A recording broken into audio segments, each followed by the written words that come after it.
তুমি কি এখন হাল ছেড়ে দিয়েছো? তুমি জানো না তোমার সাফল্য হয়তো এক কদম দরজার ওপাশে দাঁড়িয়ে আছে। হয়তো তুমি আজ ক্লান্ত, মন ভেঙে গেছে, মনে হচ্ছে কিছুই আর হবে না। কিন্তু মনে রেখো, সবচেয়ে অন্ধকার রাতের পরেই সূর্য ওঠে। তুমি যতক্ষণ পর্যন্ত থামছো না ততক্ষণ তুমি হারছো না।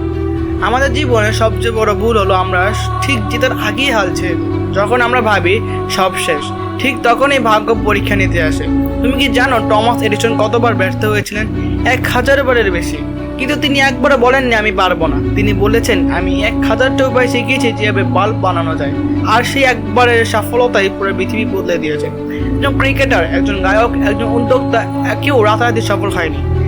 তাদের প্রত্যেকের জীবনে এসেছে ব্যর্থতা, প্রত্যাখ্যান, অপমান, কিন্তু তারা দাঁড়িয়ে গেছেন। তারা বিশ্বাস করেছে আমি পারবো।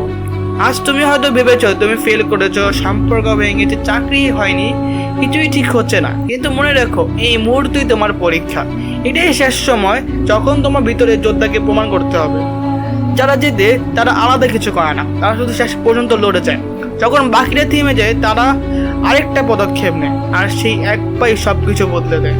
তুমি এখন যেখানে আছো হয়তো সেখান থেকে তোমার সাফল্য শুরু হবে। তোমার এক পা সামনে বাড়ানোই হতে পারে তোমার জীবনের টার্নিং পয়েন্ট। তাই বলছি, তুমি এখন আর হাল ছেড়ে দিও না, হয়তো আগামীকালই তোমার দিন। যখন তুমি হাল ছেড়ে দিতে চাও তখন মনে রাখো তুমি শুরু করেছিলে কেন, তুমি যে স্বপ্নটা দেখেছিলে সেটা এখনো তোমার অপেক্ষা। তুমি পারবে, শুধু একবার আরেকটা চেষ্টা করো। তুমি এখন হাল ছেড়ে দিও না, কারণ সাফল্য ঠিক হয়তো একবার দূরে। তুমি আবার থেমো না, তুমি আবার পারবেই।